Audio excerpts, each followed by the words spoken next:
السلام عليكم ورحمة الله وبركاته. إن الحمد لله نحمده ونستعينه ونستغفره ونعوذ بالله من شرور أنفسنا ومن سيئات أعمالنا. من يهده الله فلا مضل له ومن يضلل فلا هادي له، وأشهد أن لا إله إلا الله وحده لا شريك له، وأشهد أن محمدا عبده ورسوله. أما بعد فإن خير الحديث كتاب الله، وخير الهدي هدي محمد صلى الله عليه وسلم، وشر الأمور محدثاتها، وكل محدثة بدعة، وكل بدعة ضلالة، وكل ضلالة في النار. کتاب التوحید الذی هو حق اللہ علی العبید کا درس جاری ہے، اور جس شرح سے ہم لوگ پڑھ رہے ہیں وہ ہے الملخص فی شرح کتاب التوحید، جو علامہ شیخ صالح الفوزان حفظہ اللہ کی شرح ہے. اور ہم لوگ تھے باب فضل التوحید وما یکفر من الذنوب. اس باب میں پچھلے درس میں اس باب کو شروع کر دیا گیا تھا، اور اس میں جو پہلی آیت ہے اور جو پہلی حدیث تھی اس باب میں، پہلی آیت تھی الذین آمنوا ولم یلبسوا ایمانہم بظلم اولئک لہم الامن وہم مہتدون، اور جو پہلی حدیث تھی عبادہ ابن الصامت رضی اللہ عنہ کی، اس پر بیان ہو چکا ہے، گزر چکا ہے. اس کے بعد شیخ کہتے ہیں، شیخ محمد ابن عبد الوہاب رحمہ اللہ تیسری حدیث کو ذکر کرتے ہیں اس باب میں، اور کہتے ہیں وَلَهُمَا فِي حَدِيثِ عِتْبَانِ فَإِنَّ اللَّهَ حَرَّمَ عَلَى النَّارِ مَنْ قَالَ لَا إِلَهَ إِلَّا اللَّهِ يَبْتَغِي بِذَلِكَ وَجْهَ اللَّهِ.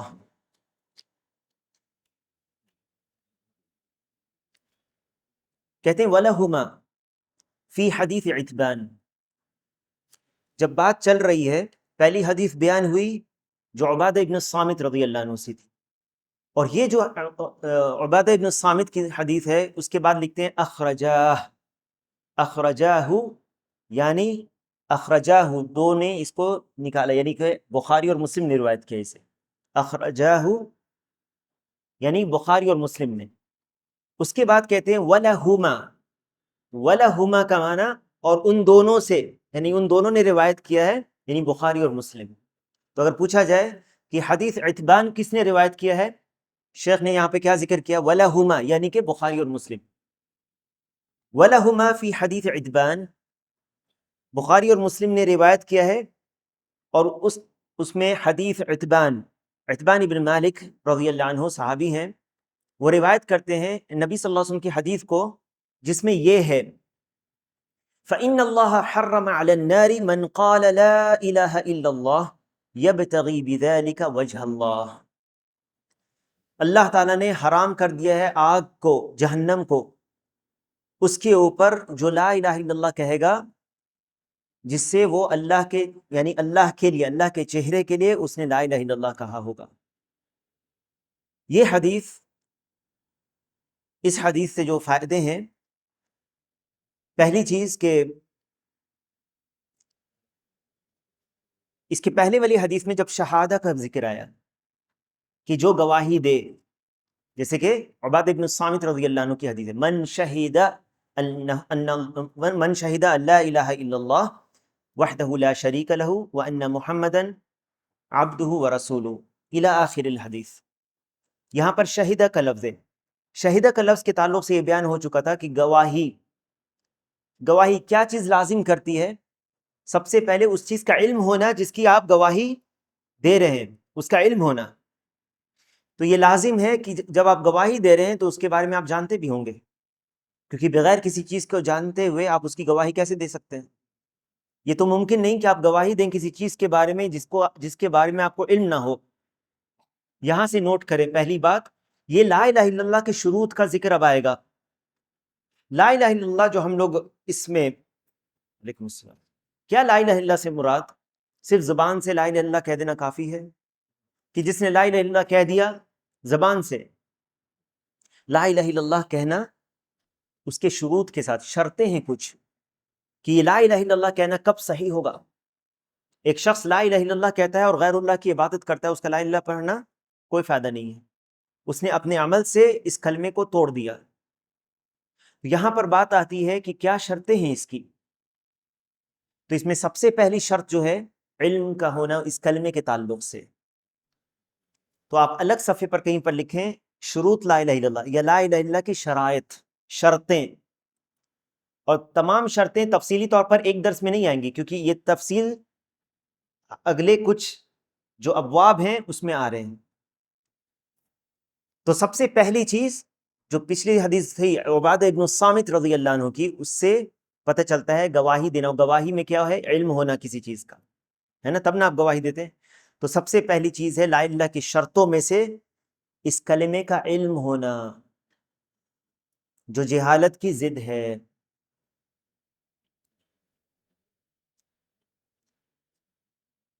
اور یہ عبادہ ابن الصامت رضی اللہ عنہ کی جو حدیث گزری پچھلے درس میں جو بیان ہوئی تھی۔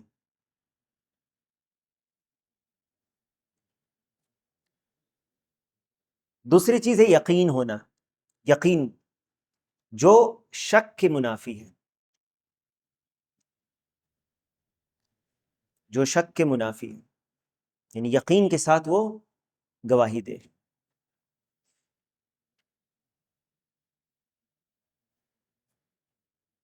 جیسے کہ ابو ہریرہ رضی اللہ عنہ روایت کرتے ہیں نبی صلی اللہ علیہ وسلم سے، اشہد ان لا الہ الا اللہ وانی رسول اللہ، اللہ کے نبی علیہ الصلوۃ والسلام نے کہا میں گواہی دیتا ہوں کہ اللہ کے سوا کوئی سچا معبود نہیں اور میں اللہ کا رسول ہوں۔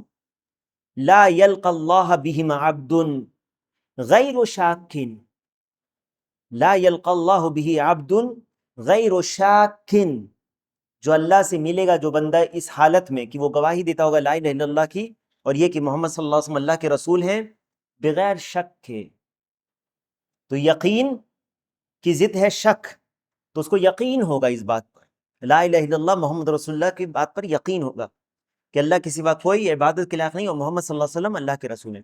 لا یلقى اللہ بہما عبد غیر شاک فیہما الا دخل الجنہ، مگر وہ جنت میں داخل ہوگا۔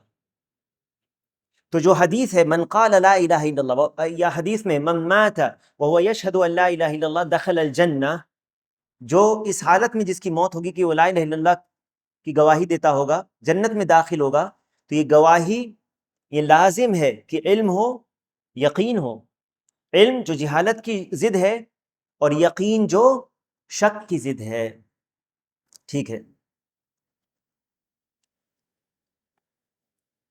تیسری چیز ہے اخلاص، اللہ کے لیے گواہی دینا، اور اخلاص کی جو کی جو ضد ہے وہ ہے شرک، دکھاوے کے لیے کرنا۔ یہاں پر یہ حدیث جو ہے حدیث عتبان، اس میں دلیل ہے اخلاص کی۔ دیکھو فَإِنَّ اللَّهَ حَرَّمَ عَلَى النَّارِ، اللہ نے حرام کر دیا ہے جہنم اس پر، من کس پر؟ من قال جو کہے گا لا الہ الا اللہ کی گواہی دے گا، جو کہے گا لا الہ الا اللہ، من قال لا الہ الا اللہ یبتغی بذلک وجہ اللہ، جو اس کہنے سے اس کی مراد کیا ہے؟ کیا چاہتا ہے وہ؟ اللہ کا چہرہ، اللہ کا چہرہ، یہ اللہ کی صفات میں اسی میں سے ایک صفت ہے اللہ کا چہرہ۔ اور جیسے کہ تمام صفت کے بارے میں ہم کہتے ہیں اللہ کی صفات مخلوق کی صفات جیسی نہیں ہے، اللہ کی صفات جو اس کے لیے لائق ہے، اس کی شان کے لیے لائق ہے ویسے ہے، اور مخلوق کی صفات جو مخلوق کے لیے لائق ہے۔ تو اللہ سبحانہ و تعالیٰ نے اپنے لیے چہرے کو ثابت کیا ہے، اور یہ اہل السنہ والجماعت کا عقیدہ ہے۔ اور اللہ کے چہرے کے لیے، اللہ کا چہرہ کا دیدار یا اللہ کا دیدار سب سے عظیم نعمت ہوگی جنت میں، سب سے بڑا جو چیز جنت میں جو ملے گی وہ کیا ہے؟ اللہ کا دیدار۔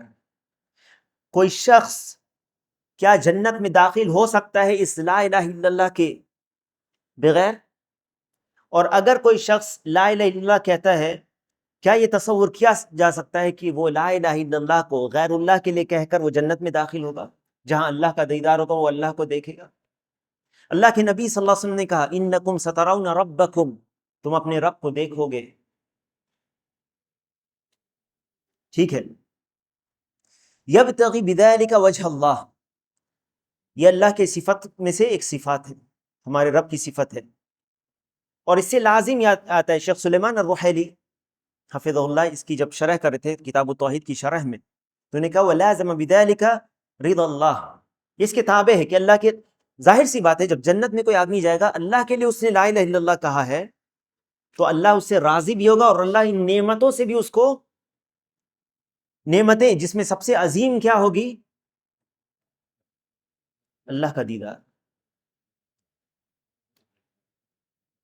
لا ذم بذالک رضا اللہ، یعنی کیونکہ کفار یا جو لا الہ الا اللہ کا انکاری ہوگا یا جو دکھاوے کے لیے لا الہ الا اللہ پڑھتا ہوگا، کیا وہ جنت میں جائے گا؟ جو دکھاوے کے لیے لا الہ الا اللہ پڑھتا ہے، جو دکھاوے کے لیے لا الہ الا اللہ پڑھتا ہے، کیا اس کو کوئی فائدہ پہنچتا ہے؟ کیا وہ شخص جس نے لا الہ الا اللہ اللہ کے لیے نہیں پڑھا بلکہ لوگوں کو دکھاوے کے لیے اس نے پڑھا، اور اندر سے اس لا الہ الا اللہ کا اگر منکر ہے تو وہ کیا ہے؟ منافق ہے. منافق ہے. کیا اس کو لا الہ الا اللہ پڑھنے کا فائدہ ہوگا؟ کیا اس کو لا الہ الا اللہ پڑھنے کا فائدہ ہوگا؟ اس کو لا الہ الا اللہ پڑھنے کا فائدہ دنیا آخرت میں نہیں ہوگا. اس کو لا الہ الا اللہ پڑھنے کا فائدہ آخرت میں نہیں ہوگا. دنیا میں کیا فائدہ ہوگا اس کو؟ اس کا خون اور مال محفوظ ہو جائے گا مسلمانوں سے. اس نے جو حیلہ یا اس نے جو جھوٹ بولا زبان پہ تو لا الہ الا اللہ اس نے کہا لیکن دل میں کفر تھا اس کے یا منکر تھا اس کلمے کا، تو کیا ہوگا؟ اس کو ایک فائدہ یہ حاصل ہو جاتا ہے کہ مسلمانوں کے بیچ میں تو وہ رہ جاتا ہے، لیکن آخرت میں کیا اس کو فائدہ ہوگا؟ اور آخرت میں جو فائدے ہیں سب سے عظیم فائدے میں سے ایک تو فائدہ یہ کہ اللہ تعالیٰ اس کے گناہ کو معاف کر دے گا، اللہ تعالیٰ اس کو جنت میں داخل کرے گا، اور جنت میں سب سے بڑی جو چیز ہے اس کو ملے گی اللہ تعالیٰ کا دیدار. اس سے وہ محروم ہو جائے گا جس نے غیر اللہ کے لیے یا اللہ کے لیے اس نے لا الہ الا اللہ نہیں کہا ہوگا. دیکھو آپ سمجھ میں آیا؟ فَإِنَّ اللَّهَ حَرَّمَ، اللہ نے حرام کر دیا ہے جہنم کو. کس کے اوپر حرام کر دیا؟ من قال لا الہ الا اللہ یبتغی بذالک وجہ اللہ. اچھا، ایک شخص ہے جس نے دل سے لا الہ الا اللہ پڑھا، یقین کے ساتھ لا الہ الا اللہ پڑھا ہے، اللہ کے لیے لا الہ الا اللہ پڑھا ہے، جہنم کیا اس کے اوپر حرام ہے یا نہیں؟ جہنم اس کے اوپر حرام ہے یا نہیں ہے؟ جس نے لا الہ الا اللہ دل سے پڑھا، سچا مان کر پڑھا، تقاضوں کو پورا کیا، اس میں یہ ہے نا اللہ تعالیٰ اس کے اوپر جہنم کو حرام کر دے گا، حرام کر دے گا، یا تو سرے سے اس کے اوپر حرام ہو جائے گی یعنی وہ کبھی جہنم میں داخل نہیں ہوگا، یا ابدی طور پر حرام کر دے گا. کیا فرق ہے دونوں میں؟ یا خلود اس پہ حرام کر دے گا، یا خلود اس پر حرام کر دے گا. جو جس نے لا الہ الا اللہ کا تحقق کیا ہوگا، اس کے حقوق کو پورا کیا ہوگا، گناہوں سے بچا ہوگا، کبائر سے بچا ہوگا، اور لا الہ الا اللہ کے تقاضوں کو پورا کیا ہوگا، اور گناہوں سے بھی بچا ہوگا، جس کو لیے امن تام ہوگا، جس کے لیے پچھلے درس میں گزر چکا ہے. دیکھو ربط دیکھو حدیث کا اور آیت کا، ٹھیک ہے. الذین آمنوا ولم یلبسوا ایمانہم بظلم اولئک لہم الامن وہم مہتدون. اس کے لیے امن تام ہوگا، اس کے اوپر جنت میں خلود، یا تو وہ جنت حرام ہوگی سرے سے اس کے اوپر، اللہ تعالیٰ اس کے اوپر حرام کر دے گا، وہ جنت میں داخل کر دے گا. جہنم کو اللہ تعالیٰ اس پر حرام کر دے گا، جنت میں داخل کر دے گا، یا اس کے لیے خلود کو حرام کر دے گا. خلود یعنی ہمیشہ جہنم میں رہنا اس کے لیے حرام ہو جائے گا. یہ فضیلت ہے لا الہ الا اللہ. یعنی وہ اپنے گناہ کی وجہ سے اگر اللہ تعالیٰ کے عدل سے وہ جہنم میں گیا، اللہ کے عدل سے اگر وہ جہنم میں گیا تو ایک نہ ایک دن اپنے ایمان کی وجہ سے اللہ تعالیٰ اس کو اپنی رحمت سے نکال دے گا اور جنت میں داخل کر دے گا. یعنی ہمیشہ جہنم میں وہ نہیں رہے گا۔ کتنی بڑی فضیلت ہے لا الہ الا اللہ، یعنی ہمیشہ میں جہنم کے عذاب سے ہمیشگی سے وہ بچ گیا۔ کتنا اللہ کا فضل ہے لا الہ الا اللہ پڑھنے، لا الہ الا اللہ پر یقین اور لا الہ الا اللہ کے تقاضوں کو پورا کرنے میں۔ اس لیے اس کو کم نہ سمجھیں، یہ کلمہ بہت عظیم ہے۔ یا تو وہ ہمیشہ، یا تو وہ اللہ کے فضل سے، اللہ کی رحمت سے وہ جہنم سے بچا لیا جائے گا اور جنت میں داخل کر دیا جائے گا، اور جہنم میں وہ نہیں جائے گا۔ یا اگر اپنے گناہوں کی وجہ سے وہ جہنم میں گیا بھی تو خلود اس کے اوپر، ہمیشگی جہنم کی، یہ حرام ہوگی۔ واضح ہے؟ تو علماء یہ کہتے ہیں کہ تحریم جو حرام ہے جہنم اس کے اوپر، یا تو تحریم دخول ہے، جہنم میں داخل ہونا حرام ہوگا اس پر، یا تحریم خلود ہے۔ تحریم دخول یعنی سرے سے داخل نہیں ہوگا جہنم، تحریم خلود ہمیشہ نہیں رہے گا جہنم۔ فرق سمجھ میں آیا؟ بارک اللہ فیکم۔ اچھا، عتبان، شیخ کہتے ہیں اس کی شرح میں، عتبان هو عتبان بن مالک ابن عمرو بن عجلان الانصاری من بنی سالم ابن عوف، یہ صحابی ہیں، صحابی مشہور، مات فی خلافت معاویہ۔ یہ صحابی جلیل عتبان بن مالک رضی اللہ عنہ مشہور صحابی ہیں، معاویہ رضی اللہ عنہ کی دور خلافت میں ان کی وفات ہوئی۔ وَلَهُمَا، اس کا معنی ای روا البخاری و مسلم، بخاری اور مسلم نے روایت کیا ہے، فی صحیحیہما، اپنی صحیحین میں، اپنی صحیح بخاری اور صحیح مسلم۔ ھذا الحدیث بکمالہ، پوری طور پر اس حدیث کو بیان کیا، ایک لمبی حدیث ہے جس کا یہ ٹکڑا ہے۔ وھذا طرف منہ، ایک حصہ یہ حدیث کا۔ حرم علی النار، حرام کیا ہے آگ پر۔ التحریم کہتے ہیں منع، ای منع النار ان تمسہ، آگ کو پر اس کو حرام کر دیا کہ حرام اس کو، آگ اس کو چھوئے۔ یا تو تحریم دخول ہے کہ اس کو آگ نہیں چھوئے گی، جہنم سے اللہ تعالیٰ اس کو بچا لے گا اپنی رحمت سے، اپنے، اور یا تو اپنے عدل سے اس کو داخل کرے گا تو ہمیشہ نہیں آگ میں رہے گا۔ ٹھیک ہے، یبتغی بذلک وجہ اللہ، یعنی مخلصا من قلبہ، اخلاص کے ساتھ اپنے دل سے کہے گا ومات علی ذلک، اور اسی پر اس کی موت ہوگی۔ ولم یقلھا نفاقا، اس کو اس نے نفاق کے طور پر نہیں کہا ہوگا۔ نفاق کس کو کہتے ہیں؟ جو منافقوں نے کیا تھا، بظاہر انہوں نے کلمہ پڑھا لیکن دل سے وہ کلمہ کے منکر تھے، یا بظاہر اسلام کو ظاہر کرنا اور اندر سے اس کا منکر ہونا، یہ ہے منافق۔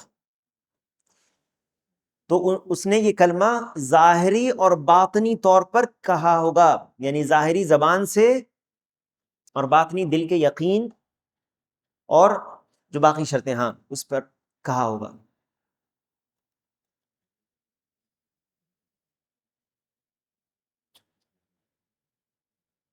یہ جو منافق جو کلمہ پڑھتے تھے، یا آج کل کے جو کلمہ پڑھتے ہیں،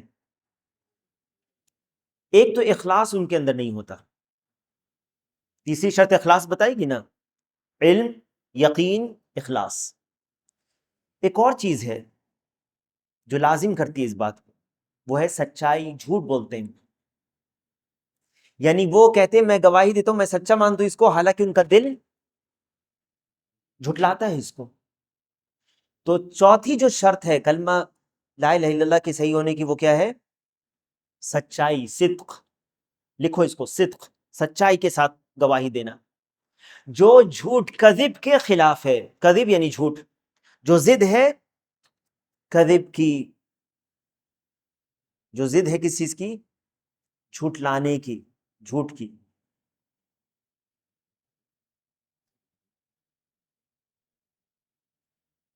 اور اس کی دلیل یہ ہے کلمہ کے تعلق سے، اللہ کے نبی صلی اللہ علیہ وسلم نے کہا ما من احد یشہد ان لا الہ، ما من احد یشہد ان لا الہ الا اللہ وان محمد رسول اللہ وان محمدا رسول اللہ صدقا من قلبہ، اپنے دل سے سچا مانتے ہوئے یہ کہا، صدقا من قلبہ، الا حرمہ اللہ علی النار، یہ متفقن علیہ روایت ہے، بخاری اور مسلم نے اس کو روایت کی.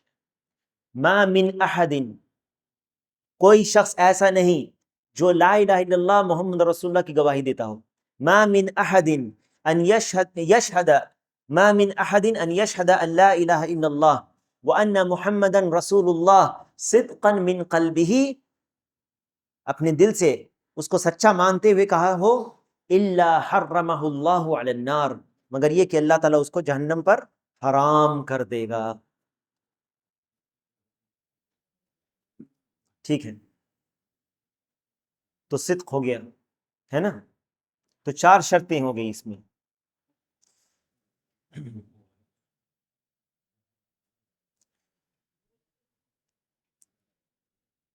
منافقوں کے اندر 2 چیزیں، ایک تو جھوٹ بولتے ہیں اور دوسرا اللہ کے لیے نہیں کہتے ہے نا، اللہ کے لیے نہیں کہتے، اخلاص نہیں ہوتا ان کے اندر. یہ جو جھوٹ بولتے ہیں، اللہ تعالیٰ نے ان کی یہ خصلت بیان کی ہے قرآن مجید میں سورۃ المنافقون میں. اذا جاءك المنافقون قالوا نشهد انك لرسول اللہ، جب آپ کے پاس منافق لوگ آتے ہیں کہتے ہیں ہم گواہی دیتے ہیں کہ آپ اللہ کے رسول ہیں. واللہ یعلم انک لرسول، اللہ تعالیٰ جانتا ہے کہ آپ اس کے رسول ہیں. واللہ یشہد ان المنافقین لکاذبون، اور اللہ تعالیٰ گواہی دیتا ہے کہ منافقین جھوٹے ہیں. اتخذوا ایمانہم جنۃ فصدوا عن سبیل اللہ، انہیں اپنی قسموں کو ڈھال بنا لیا، قسمیں کھا کھا کہتے ہیں وہ، اور اس کے بعد ایک طرح سے ڈھال بنا لیا. اچھا، اس سے وہ دھوکہ بھی دیتے ہیں، مسلمانوں کے بیچ میں رہتے ہیں، ان کا خون اور مال حرام ہو جاتا ہے، تو وہ اندر اندر سازشیں کرتے ہیں. اسی لیے ان کی جو سزا ہے بہت سخت ہے. ان المنافقین فی الدرک الاسفل من النار، نعوذ باللہ. شیخ کہتے ہیں والمعنی الاجمالی، اجمالی معنی کیا ہے حدیث کا؟ للحدیث ان الرسول صلی اللہ علیہ وسلم یخبر خبرا مؤکدا ان من تلفظ بکلمة لا الہ الا اللہ قاصدا ما تدل علیہ من الاخلاص ونفی الشرک عاملا بذلك ظاہرا وباطنا ومات على ذلك الحال لم تمسه النار یوم القیامہ. اجمالی معنی یہ حدیث کا ہے کہ رسول اللہ صلی اللہ علیہ وسلم نے خبر دی کہ جو کلمہ پڑھے گا، دیکھو یہاں پر من قال، تو ایک ہے دل سے سچا ماننا، ایک ہے قول باللسان، اور ایک ہے عمل اس کے تقاضوں کو پورا کرتے ہوئے. تلفظ بکلمۃ لا الہ الا اللہ قاصدا ما تدل علیہ من الاخلاص، جو اخلاص ہے اس کے ساتھ، ونفی الشرک، شرک کی نفی کے ساتھ، عاملا بذلک ظاہرا وباطنا، اس کے اوپر عمل کرتے ہوئے ظاہری طور پر اور باطنی طور پر. ومات علی تلک الحال، اسی حالت میں اس کی موت اگر ہو گئی، اسی حالت میں وہ مر جائے، لم تمسہ النار یوم القیامہ، قیامت کے دن آگ اس کو نہیں چھوئے گی. مناسبت الحدیث للباب، اب اس حدیث کی مناسبت کیا ہے باب سے؟ باب کیا ہے؟ فضل التوحید وما یکفر من الذنوب. پہلی یہ توحید کی فضیلت. جب کہا جائے توحید کی فضیلت تو کیا اس سے مراد ہے؟ کیا توحید کوئی نفلی چیز ہے کہ جس پر اس کی فضیلت بیان کی جا رہی ہے، جیسے نفلی روزے ہوتے ہیں اس پر اس کی فضیلت بیان کی جاتی ہے، یا یہ واجب ہے؟ یہ واجب، اوجب الواجب ہے، سب سے اہم واجب چیز ہے یہ. ٹھیک ہے. وما یکفر من الذنوب، اور جو اس سے گناہ معاف ہوتے، یا کفارہ جو ہوتا ہے اس سے گناہ کا. کہتے ہیں شیخ مناسبت الحدیث للباب ان فیہ دلالتا واضحتا علی فضل التوحید، اس میں صاف ظاہری دلالت ہے توحید کی فضیلت. کیا ہے؟ کہ جو اللہ کے لیے لا الہ الا اللہ پڑھے گا، اللہ تعالیٰ اس پر جہنم کو حرام کر. کتنی بڑی فضیلت ہے. یا تو وہ جہنم میں داخل ہی نہیں ہوگا اور اللہ تعالیٰ اپنے رحمت سے اس کو جنت میں داخل کر دے گا، یا اگر اللہ سبحانہ و تعالیٰ اپنے عدل سے اس کو جہنم میں ڈالے کہ بھی کسی کبیرہ گناہ کی وجہ سے جس سے اس نے توبہ نہیں کی ہے، تو اللہ تعالیٰ ایک نہ ایک دن اپنی رحمت سے اس کو واپس نکال دے گا، یعنی ہمیشہ وہ جہنم میں نہیں رہے گا۔ یہ ہے توحید کی فضیلت۔ کوئی اور ایسی عبادت ہے جس کے کرنے کی وجہ سے وہ ہمیشہ جہنم میں نہیں؟ یہ توحید کی فضیلت ہے، یہ توحید کی فضیلت ہے۔ کیونکہ اگر ایک شخص نماز بھی پڑھتا ہو، روزے بھی رکھتا ہو، حج بھی کر لے، لیکن شرک کرتا ہو، غیر اللہ کو پکارتا ہو، قبر کا سجدہ اور طواف کرتا ہو، غیر اللہ سے مدد مانگتا ہو، اس کی ساری عبادتیں کوئی کام کی نہیں ہے، اس کی کوئی بھی عبادت کوئی کام کی نہیں ہے۔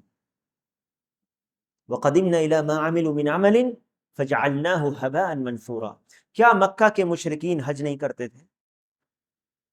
کیا وہ تلبیہ نہیں پڑھتے تھے؟ لیکن تلبیہ میں بھی شرکی الفاظ داخل کرتے۔ وہ اپنے بزرگوں کو اپنے اور اللہ کے بیچ میں واسطہ بنا کر پکارتے تھے اور کہتے تھے یہ ہمارے سفارشی ہیں۔ تو یہی کام اگر کوئی لا الہ الا اللہ پڑھنے والا کرے کہ وہ اپنے بزرگوں کو پکارے اور یہ کہے کہ یہ ہمارے مشکل کشا اور حاجت روا ہیں، تو کیا اس کی توحید صحیح ہے؟ اپنی توحید کو پہلے صحیح کرو۔ اس لا الہ الا اللہ کے بغیر جنت میں داخلہ نہیں ہے۔ لا الہ الا اللہ صرف زبانی پڑھ لینا، یہاں پہ ایک اور مسئلہ ہے، اس میں بھی بہت سارے گروہ ہو گئے۔ کیوں؟ کیونکہ حدیث میں سے بعض حدیث کو لے لیا، بعض کو چھوڑ دیا۔ جیسے اہل بدعت کی پہچان ہے، یہ گزر چکا کہ اہل بدعت کی بعض پہچان ہے، جس میں ایک پہچان وہ ہے، کسی کو یاد آ رہی ہے پہچان؟ اہل بدعت کیا کرتے ہیں؟ اہل بدعت ایک تو اپنے مسائل عقیدے کے مسئلے گڑھتے ہیں، قرآن و سنت کو چھوڑ کر اپنی عقل سے مسائل کو نکالتے ہیں اور اپنی عقل کو مقدم کرتے ہیں نص پر، قرآن و سنت پر مقدم کر کے پھر وہ کسی عقیدے کے اوپر پہنچتے ہیں اور اس کو بیان کرتے ہیں۔ جب یہ ایسا کرتے ہیں اس کے بعد وہ دلیل تلاش کرتے ہیں۔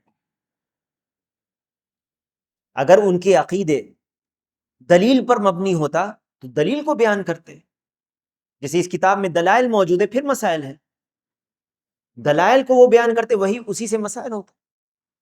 لیکن وہ کیا کرتے ہیں؟ پہلے اپنے عقل اور رائے سے پہلے ایک عقیدہ گڑھتے ہیں، پھر وہ اس عقیدے کو صحیح منوانے کے لیے، کیونکہ مسلمان قرآن و سنت کی دلیل چاہیے، تو وہ دلائل کو تلاش کرتے ہیں۔ جب دلیل تلاش کرتے ہیں تو دلیل جب نہیں ملتی تو وہ کرتے یہ ہے کہ متشابہات کے پیچھے پڑتے، محکمات کو چھوڑ دیتے ہیں۔ یہ دوسری متشابہ آیتیں اور احادیث کو لیتے ہیں اور محکمات کو چھوڑ دیتے ہیں۔ متشابہات جس سے وہ اپنا معنی نکالتے ہیں اور جو صحیح معنی ہے اس کو چھوڑ دیتے ہیں۔ محکم وہ آیتیں اور احادیث ہیں جس کا معنی بالکل واضح ہے، بالکل واضح معنی ہے اس کا، اس کے لیے دوسری آیت اور احادیث کی طرف لوٹانے کی ضرورت نہیں ہے۔ لیکن متشابہات کو محکم کی طرف لوٹانے کی ضرورت پڑتی ہے۔ تو یہ کیا کرتے ہیں کہ محکم سے جب نہیں ملتا یہ متشابہات کے پیچھے پڑتے ہیں، جس سے وہ اپنا معنی اپنی مراد لے لیں اور پھر اس کو فٹ کرنا چاہتے ہیں۔ جب یہ کرتے ہیں تو بعض آیتوں کو لیتے ہیں، بعض کو چھوڑ دیتے ہیں، بعض حدیث کو لیتے ہیں، بعض کو چھوڑ دیتے ہیں، بلکہ بعض آیت کے ٹکڑے کو لیتے ہیں، بعض اسی آیت کے دوسرے ٹکڑے کو، حصے کو چھوڑ دیتے ہیں۔ یہ وہ لوگ ہیں جن کے دلوں میں بیماری ہے، جن کے دلوں میں کھجی ہے۔ یہ اہل بدعت کا طریقہ ہوتا ہے۔ اسی لیے اہل بدعت میں سے بعض کہتے ہیں بس من قال لا الہ الا اللہ دخل الجنہ، بس زبان سے جس نے کہہ دیا، بس جس نے زبان سے کہہ دیا وہ جنت میں داخل ہوگا، باقی احادیث اس لا الہ الا اللہ کے بارے میں جو ہے اس کو چھوڑ دیتے ہیں۔ بعض کہتے ہیں صرف معرفت کافی ہے، جان لینا کافی ہے۔ کیوں؟ کیونکہ بعض آیتوں کو انہوں نے چھوڑ دی، اب پہلے عقیدہ انہوں نے گڑھا، اس کے بعد اس پر آیت اور حدیث کو فٹ کرنا چاہتے ہیں، محکم سے نہیں تو متشابہات کے پیچھے پڑتے ہیں۔ اللہ سبحانہ و تعالیٰ نے اس کو بیان کیا ہے، هو الذی انزل علیک الکتاب منہ آیات محکمات ہن ام الکتاب، اللہ ہی نے نازل کیا ہے کتاب آپ کے اوپر، اس میں محکم آیتیں ہیں جو اصل کتاب ہن ام الکتاب، وَأُخَرُ مُتَشَابِهَاتٍ، اور بعض متشابہات ہیں، فَأَمَّا الَّذِينَ فِي قُلُوبِهِمْ زَيْغٌ، تو جن کے دلوں میں کجی ہے، فَيَتَّبِعُونَ مَا تَشَابَهَ مِنْهُ ابْتِغَاءَ الْفِتْنَةِ، جن کے دلوں میں کجی وہ متشابہات کے پیچھے پڑتے ہیں فتنہ کے لیے، وَابْتِغَاءَ تَأْوِيلِهِ وَمَا يَعْلَمُ تَأْوِيلَهُ إِلَّا اللَّهُ وَالرَّاسِخُونَ فِي الْعِلْمِ يَقُولُونَ كُلٌّ مِّنْ عِنْدِ رَبِّنَا، جو راسخون فی العلم ہیں وہ کہتے ہیں یقولون آمنا به کل من عند ربنا، ہم ایمان لائیں ان پر، یہ تمام ہمارے رب کی طرف سے۔ یاد رکھیں اہل سنت تمام آیات اور احادیث کو دیکھتے ہیں پھر کچھ بات کہتے ہیں، اہل بدعت بعض کو لیتے ہیں اور بعض کو چھوڑ دیتے ہیں۔ اسی طرح سے لا الہ الا اللہ کی تفسیر میں جو جہمیہ ہیں، جو فرقہ، وہ کہتا ہے بس جس کو معرفت ہو گئی اللہ کی کافی ہے، جس کو معرفت ہو گئی کافی ہے۔ کیا یہ کافی ہے معرفت؟ کیا مشرکین یا ابو طالب کو نہیں پتا تھا یہ بات؟ لا الہ الا اللہ کا معنی کیا وہ نہیں جانتے تھے؟ جانتے تھے۔ کیا معرفت کافی تھی ان کے لیے؟ اگر معرفت کافی ہوتی تو پھر تو وہ بھی جنتی ہو جاتے، لیکن معرفت کافی نہیں ہے، جان لینا کافی نہیں ہے۔ آج کتنے غیر مسلم ہیں جو لا الہ الا اللہ کا معنی جانتے ہیں لیکن اس کو قبول نہیں کرتے، کتنے ہیں جو لا الہ الا اللہ کا معنی جانتے ہیں لیکن اس کو قبول نہیں کرتے۔ تو جہمیہ کہتے ہیں کہ لا الہ بس معرفت، جو لا الہ الا اللہ کو مان لے، جو رب مان لے اللہ کو۔ بعض کہتے ہیں کہ الہ کا معنی جو ہے اس کو کہتے ہیں کہ یہ الہ کا معنی رب ہے، تو لا رب الا اللہ، یہ تفسیر غلط ہے جو اشاعرہ کرتے ہیں۔ بعض کہتے ہیں کہ صرف قول ہے، ٹھیک ہے، بعض کہتے ہیں کرامیہ اس کو کہتے ہیں بس جس نے لا الہ الا اللہ کہہ دیا بس، چاہے اس کا عمل کچھ بھی ہو، چاہے اس کا عمل کچھ بھی ہو۔ تو اس کا معنی جو منافقین زبان سے لا الہ الا اللہ کہہ دیتے تھے، کیا وہ بھی مسلمان ہو گئے؟ تو اس لیے آیات اور احادیث کو سمجھنے کے لیے لا الہ الا اللہ جو دل کو سے سچا مانتے ہوئے اس کے معنی کو جانتے ہوئے اس کے تقاضوں کو پورا کرے گا، وہ اس کلمے کا حق ادا کر سکتا ہے، وہ اس کلمے کو سمجھے گا، اس کے معنی کو جانتے ہوئے ظاہری بھی اور باطنی طور پر بھی، اوپر سے بھی اور دل سے بھی سچا مانتے ہوئے اس کی گواہی دے گا۔ جب حدیث کو جمع کرتے ہیں نا یہ سارے معنی سامنے آ جاتے ہیں، ٹھیک ہے۔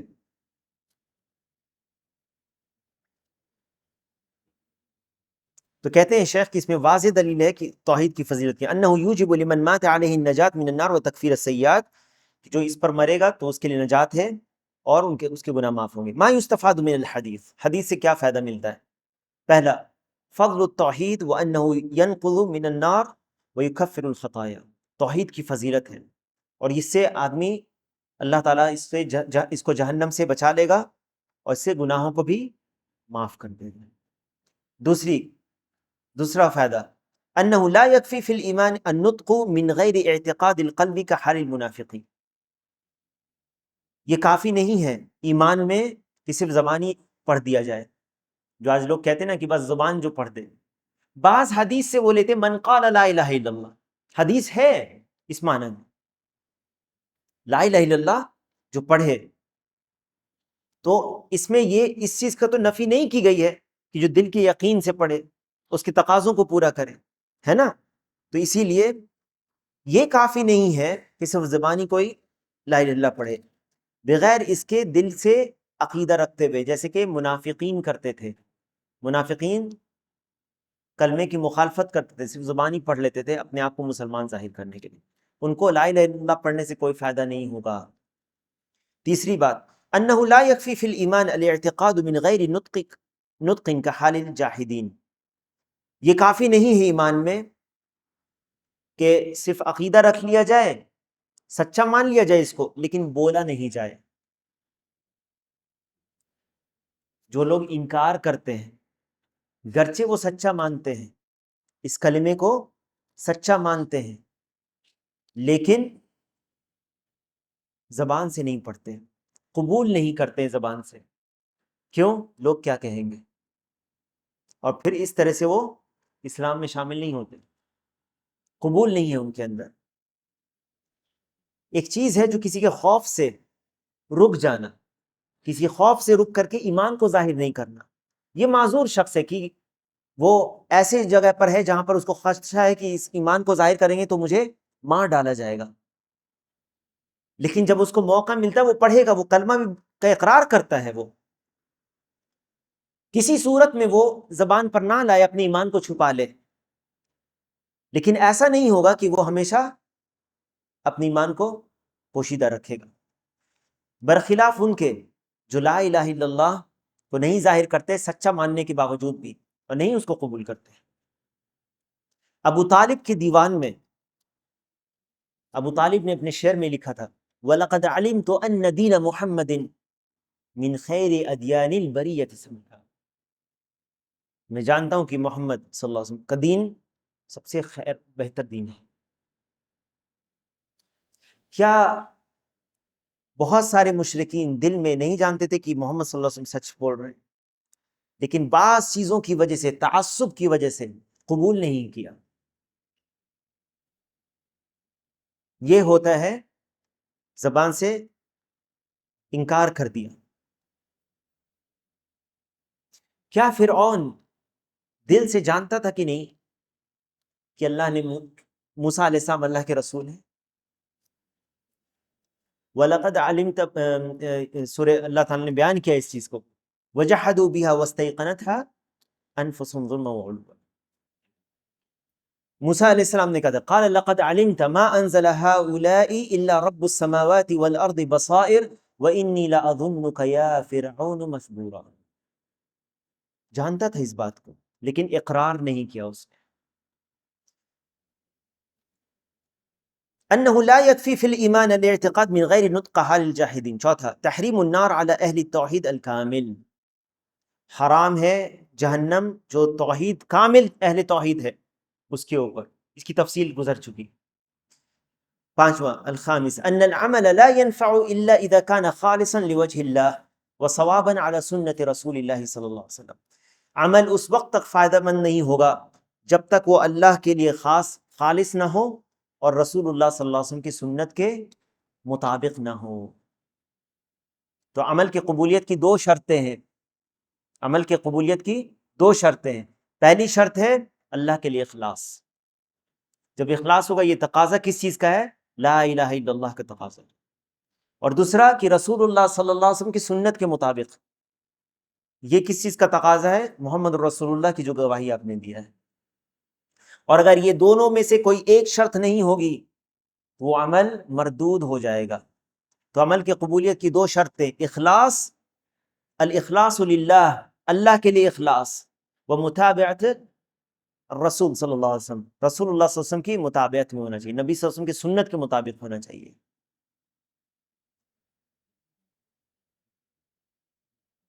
قل انما انا بشر مثلکم یوحى الی انما الہکم الہ واحد فمن كان يرجو لقاء ربه فليعمل عملا صالحا. اسے نیک عمل صالح کرنا چاہیے. عمل صالح کب ہوگا؟ کوئی عمل صالح کب ہوگا؟ جب وہ سنت کے مطابق ہوگا. جب وہ کس کے مطابق ہوگا؟ سنت کے مطابق ہوگا. اگر وہ سنت کے مطابق نہیں ہے، وہ دینی عمل آپ کر رہے ہیں لیکن سنت کے مطابق نہیں ہے، تو وہ مردود ہے. کیونکہ اللہ کے نبی صلی اللہ علیہ وسلم نے فرمایا من عمل عملا لیس علیہ امرنا فهو رد. جس نے کوئی ایسا عمل کیا جس پر ہمارا عمل نہیں تو وہ کیا ہے؟ مردود ہے. اور عمل صالح کے لیے شرط ہے کہ وہ سنت کے مطابق ہو. فمن كان يرجو لقاء ربه فليعمل عملا صالحا، سورہ کہف کی آخری آیت. ولا يشرک، اور شرک نہ کرے، شرک چاہے اکبر ہو یا اصغر ہو، شرک اصغر میں سے یہ ہے کہ اللہ کے سوا کسی اور کے لیے وہ عبادت کرنا، دکھاوے کے لیے کرنا. ولا یشرک بعبادت ربہ احدا. واضح ہے. السادس چھٹا، ان من قال لا الہ الا اللہ وهو يدعو غیر اللہ لم تنفعه كحال عباد القبور اليوم يقولون لا الہ الا اللہ وهم يدعون الموت ويتقربون الیہم. جو لا الہ الا اللہ کہتا ہے اپنے زبان سے لیکن وہ غیر اللہ کو پکارتا ہے، اس کو لا الہ الا اللہ پڑھنے سے کوئی فائدہ نہیں ہوگا.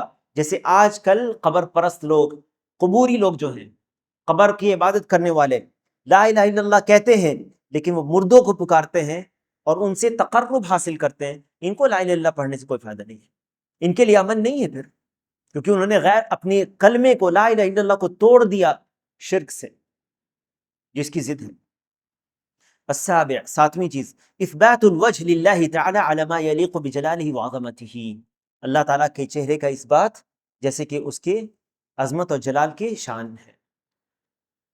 اگلی حدیث کہتے ہیں وعن ابی سعید الخدری رضی اللہ عنہ ان النبی صلی اللہ علیہ وسلم قال قال موسیٰ یا رب علمنی شیئا اذکرک وادعوک به قال قل یا موسیٰ لا الہ الا اللہ قال یا رب كل عبادك يقولون هذا قال يا موسى لو أن السماوات السبع وعامرهن غيري والأرضين السبع في كفة ولا إله إلا الله في كفة مالت بهن لا إله إلا الله رواه ابن حبان والحاکم وصححه. یہ اس باب کی تیسری حدیث ہے. ابو سعید خدری رضی اللہ عنہ، یہ کس چیز کی فضیلت میں؟ توحید کی فضیلت میں. ابو سعید خدری رضی اللہ عنہ روایت کرتے ہیں کہ نبی صلی اللہ علیہ وسلم نے کہا کہ موسیٰ علیہ السلام نے کہا. اب یہ موسیٰ علیہ السلام کے تعلق سے آپ صلی اللہ علیہ وسلم نے بیان کیا. موسیٰ علیہ السلام نے کہا یا رب، اللہ کو پکارا. یہ رب اللہ تعالیٰ جو مالک مدبر الامور ہے اور ہر چیز کا خالق اور مالک ہے. یا رب یہ اللہ کے نام میں سے ایک نام کے وسیلے سے دعا ہے کہ سے پکارنا ہے. یہ یا رب علمنی شیئا، مجھے آپ اے اللہ مجھے کچھ سکھا، اذکرک وادعوک بہ، جس سے میں مجھے وہ چیز سکھا جس سے میں تیرا ذکر کروں اور تجھ سے دعا کروں. یعنی اے میرے رب مجھے وہ اذکار ذکر سکھا یا مجھے وہ سکھا جس سے میں تیرا ذکر کروں اور میں تجھ سے دعا کروں، یعنی اس کے وسیلے سے میں تجھ سے دعا کروں. قال قل یا موسیٰ لا الہ الا اللہ،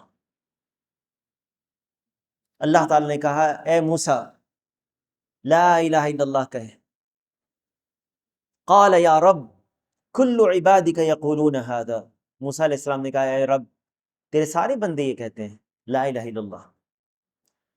قال یا موسیٰ لو ان السماوات السبع وعامرهن غیری، اللہ تعالیٰ نے کہا اے موسیٰ اگر ساتوں آسمان اور جو زمین ہے، ساتوں آسمان ان کے اس میں جو بھی چیزیں جو بھی مخلوق ہیں اللہ کی، والارضین السبع اور ساتوں زمین، فی کفۃ ایک پلڑے میں ہو،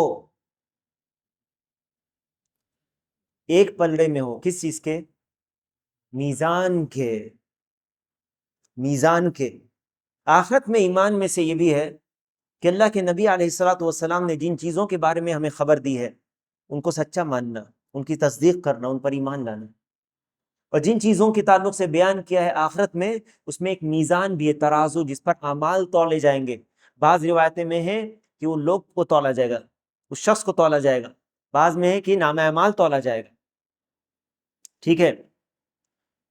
میزان کے دو پلڑے ہیں.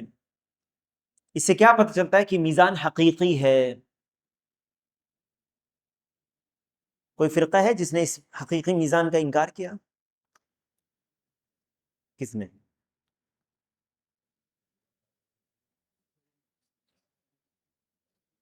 حقیقی میزان کا انکار کیا اور کہا کہ اس سے مراد عدل ہے. یہ معتزلہ نے کیا. دیکھو یہاں پر کفہ پلڑے میں ہیں، ولا الہ الا اللہ فی کفہ، اور لا الہ الا اللہ ایک اور پلڑے میں، مالت بہن لا الہ الا اللہ، تو یہ پلڑا جھک جائے گا، لا الہ الا اللہ۔ رواہ ابن حبان والحاکم وصححہ، اس کو روایت کیا ابن حبان اور حاکم نے اسے صحیح قرار دیا ہے۔ یہاں پہ لکھا ہے وَرَوَاهُ ابن حبان، یعنی روایت کیسے ابن حبان نے، والحاکم اور حاکم نے، وصححہ اور اس نے صحیح کیا ہے، یعنی کس نے صحیح قرار دیا ہے؟ ابن حبان نے یا حاکم نے یا دونوں نے؟ یہاں پر جو بعد میں آیا ہے اس نے کیا ہے، حاکم نے اس کو صحیح قرار دیا، حاکم نے اس کو صحیح قرار دیا ہے۔ لیکن یہ روایت سند کے اعتبار سے، سند دیکھا جائے تو اس میں دراج ہیں جو سندن ضعیف ہے، یہ جو ضعیف ہیں تو اس کی سند ضعیف ہے، لیکن علامہ البانی رحمہ اللہ کہتے ہیں اس کی اور شاہد ہیں، اس کے شواہد ہیں جس کی وجہ سے یہ حسن لغیرہ تک پہنچ جاتی ہے، یہ روایت حسن لغیرہ تک پہنچ جاتی ہے۔ کہتے ہیں شیخ اس کی شرح میں، ابو سعید الخدری ہوا ابو سعید الخدری سعد بن مالک بن سنان الخزرجی الانصاری الخدری، ابو سعید خدری ان کا نام تھا سعد بن مالک، ٹھیک ہے، ابن سنان الخزرجی الانصاری، انصار صحابی میں سے تھے، خزرج قبیلے سے ان کا تعلق تھا، الخدری نسبتاً الی بنی خطرہ، الخدرہ صحابی جلیل و ابن صحابی، والد بھی ان کے صحابی تھے، یہ بھی صحابی، روى عن نبی صلی اللہ علیہ وسلم احادیث کثیرہ، بہت ساری احادیث نبی صلی اللہ علیہ وسلم سے انہوں نے روایت کی ہیں، ان کی وفات ہوئی 74 ہجری میں، 74 ہجری میں ان کی وفات ہوئی۔ ان النبی صلی اللہ علیہ وسلم قال، نبی صلی اللہ علیہ وسلم نے کہا، قال موسیٰ، موسیٰ علیہ السلام نے کہا، موسیٰ علیہ السلام یہاں پر کون ہے؟ جو بنی اسرائیل کے نبی، ہوا موسیٰ ابن عمران رسول اللہ الی بنی اسرائیل و کلیم الرحمن، رحمان سے بات کرنے والے، کلام کرنے والے، یا رب علمنی شیئا، اے میرے رب مجھے سکھا۔ انبیاء علیہم السلام یہ سب، ہم سب اور انبیاء علیہم السلام یہ سب اللہ کے محتاج ہیں، اور انبیاء علیہم السلام کو علم دینے والا بھی رب تعالی ہے۔ مجھے کچھ سکھا، اذکرک یعنی میں تیرا ذکر اس سے کروں، اسنی علیک و احمدک بہ، اس کے ذریعے میں تیری تعریف اور تیری حمد بیان کروں، یہ تیرا ذکر کروں، وادعوک بہ اتوسل بہ الیک اذا دعوتک، جس سے میں تیرا وسیلہ، میں جب دعا کروں تو اس سے وسیلہ لوں،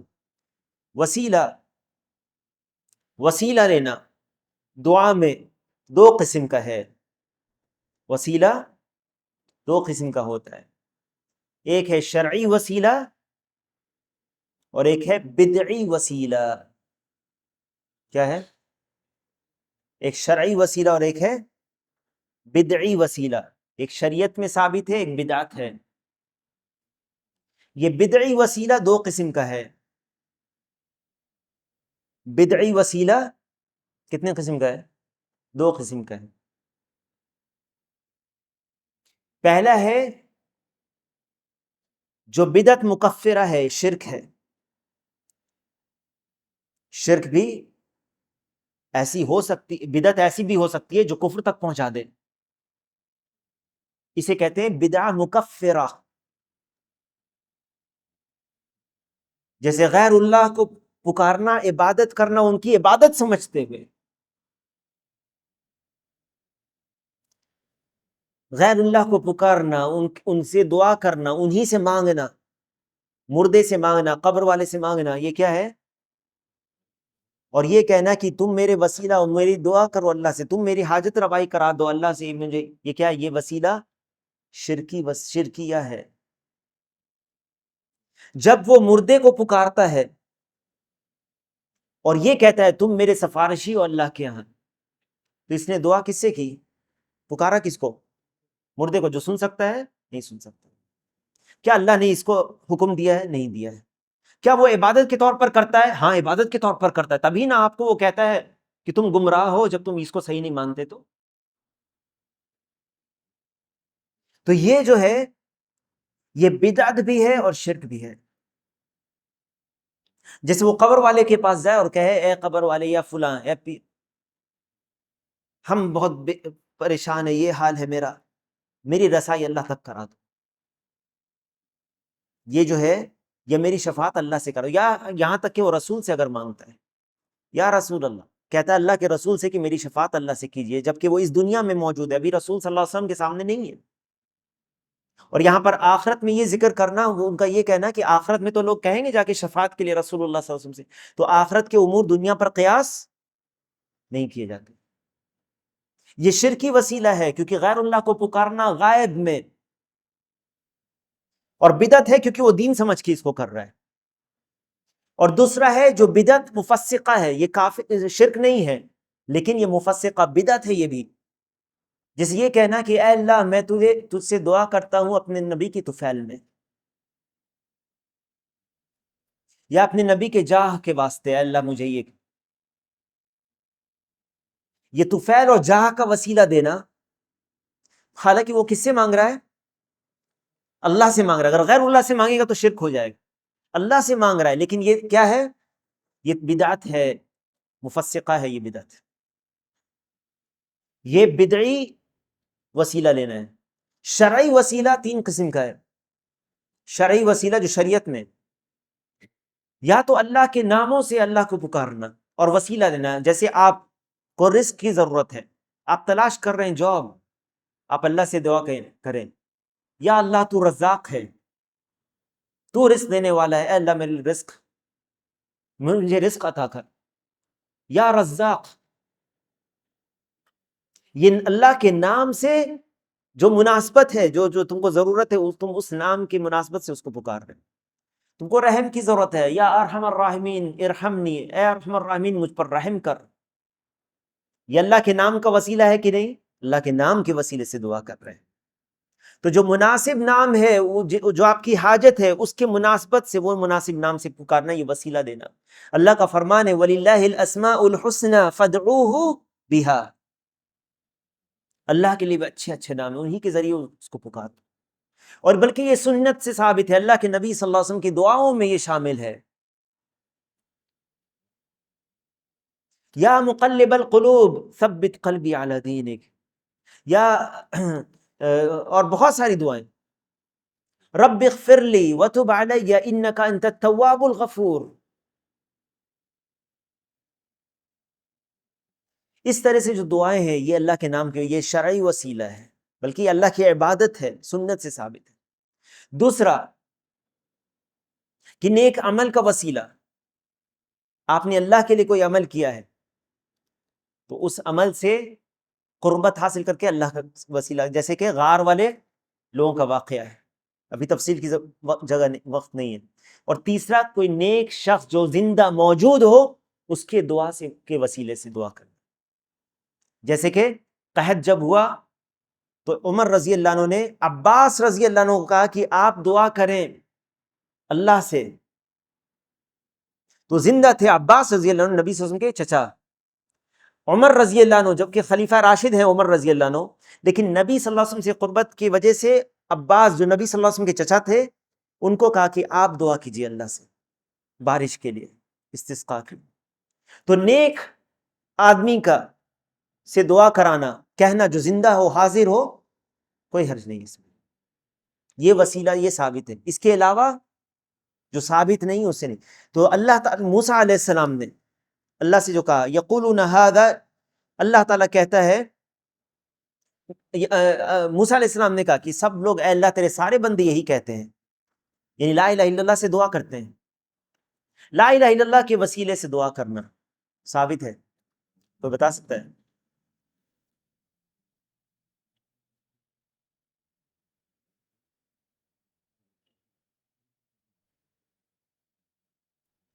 لا الہ الا انت سبحانک انی کنت من الظالمین۔ اور بھی بہت ساری دعائیں ہیں، بہت ساری دعائیں ہیں جس میں، تو یہاں پر وَعَامِرُهُنَّ غَيْرِي مَنْ فِيهِنَّ مِنَ الْعُمَّارِ غَيْرُ اللَّهِ، یعنی آسمان میں جتنے بھی ہیں اللہ کے سوا جو بھی چیز ہیں وہ سب، اور زمین، ساتوں زمین پر اور ساتوں آسمان میں جتنی چیزیں سب ایک پلڑے پر ہوں اور لا الہ الا اللہ ایک پلڑے میں ہو، تو زیادہ وزنی کیا ہوگا؟ لا الہ الا اللہ. فی کفۃ ای لو وضعت هذه المخلوقات فی کفۃ من کفتي المیزان، ترازو کے دو پلڑوں میں سے ایک پلڑے پر اگر رکھ دی جائے تمام مخلوقات جو آسمان، ساتوں زمین میں، ووضعت هذه الکلمہ فی الکفۃ الاخرى، دوسرے پلڑے میں اس کلمے کو رکھا جائے، مالت بہن، یعنی اس طرف رجحان ہو جائے گا پلڑے کا، رجحت علیہن. معنی اجمالی معنی کیا ہے؟ المعنى الاجمالی للحدیث ان موسیٰ علیہ الصلاۃ والسلام طلب من ربه ان يعلمه ذکرا یثنی علیہ به ویتوسل الیہ به، اللہ تعالیٰ سے وہ دعا کرتے یا کہتے ہیں، مطالبہ کرتے ہیں موسیٰ علیہ السلام کہ مجھے وہ ذکر سکھائیے جس سے میں دعا کروں اور اس کے وسیلے سے دعا مانگوں. فارشدہ اللہ ان یقول لا الہ الا اللہ، تو اللہ تعالیٰ نے یہ کہا کہ لا الہ الا اللہ کہو.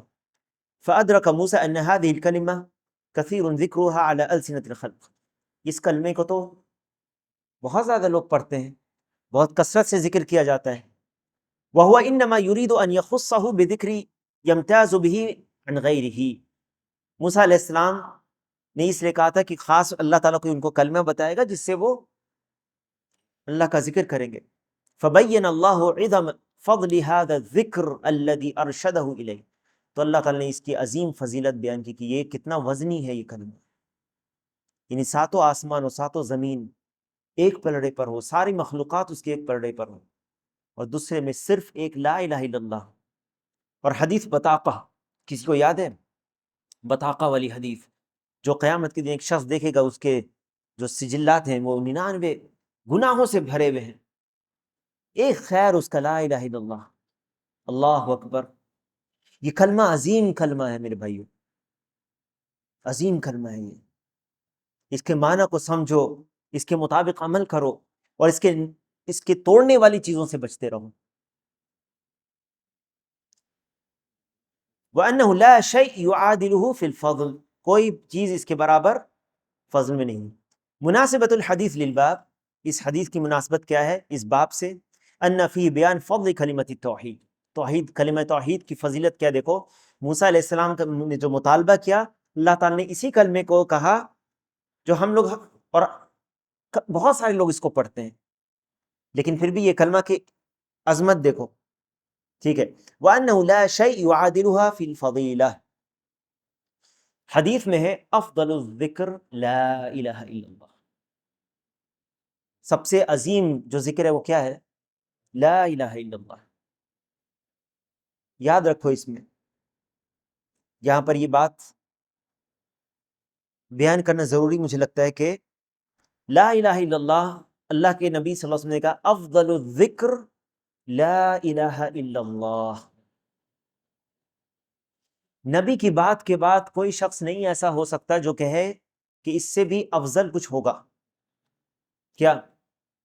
ٹھیک ہے، یہاں پر پتہ چلتا ہے ان صوفیوں کی گمراہی، ان صوفیوں کی گمراہی جو کہتے ہیں لا الہ الا اللہ یہ خاص لوگوں کے لیے، عام لوگوں کے لیے. کیا کن کے لیے ہے لا الہ الا اللہ؟ عام لوگوں کے لیے. سب مسلمان لا الہ الا اللہ پڑھتے ہیں. جو ان سے خاص ہو جائیں، بڑے ہوئے درجے پر ہو جائیں، وہ کیا کہیں؟ الا اللہ. سنا ہے کہ نہیں یہ سب؟ اور خواص خاص، بالکل خاص جو ہوتے ہیں وہ صرف اللہ اللہ اللہ. یہ طریقہ نبی کا طریقہ نہیں ہے.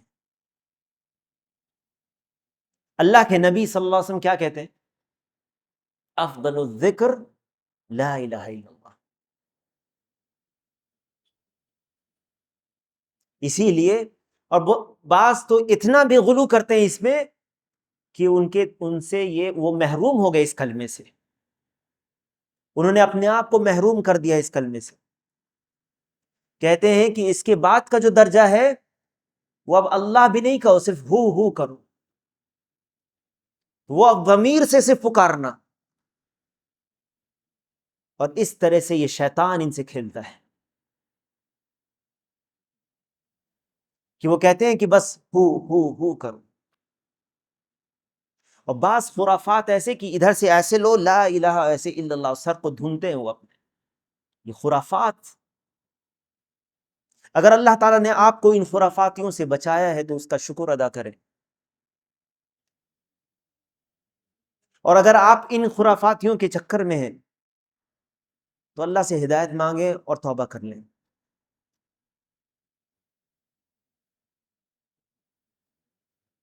اللہ تعالیٰ اپنے نبی کو یہ کلمہ سکھا رہا ہے، افضل الذکر. دیکھو اس سے بڑھ کر، اسی لیے نبی کا طریقہ جس نے چھوڑ دیا عبادت میں، اس کو گمراہ اور ہلاک ہونا ہی ہے، کوئی شک نہیں اس میں، گرچہ شیطان اس کو بڑا خوبصورت کر کے کچھ دکھائے. یہاں پر ایک چیز اور ہے کہ ذکر اللہ کا جو الفاظ ہیں ذکر کے، اور خاص جو ذکر، اتنے بار یہ کلمہ، اتنے بار یہ پڑھنا ہے، یہ توقیفی ہے. موسیٰ علیہ السلام اللہ سے مانگ رہے نا ذکر کا سکھانے کا. ہمارے نبی علیہ السلام نے طریقہ بتایا بہت سارے اذکار کا، ہے یا نہیں؟ بعض اذکار کو بعض چیزوں کے ساتھ مقید کیا، جیسے نماز کے بعد کے اذکار، سونے کے پہلے کے اذکار، اٹھنے کے بعد کے اذکار، کھانے کے، یہ جو اذکار بعض چیزوں کے ساتھ بیان کیا. اور بعض اذکار ایسے ہیں جو مطلق ہیں، یعنی آپ جب چاہیں اس کو بیان کریں. مطلق اذکار میں لا الہ الا اللہ بھی ہے، واضح ہے.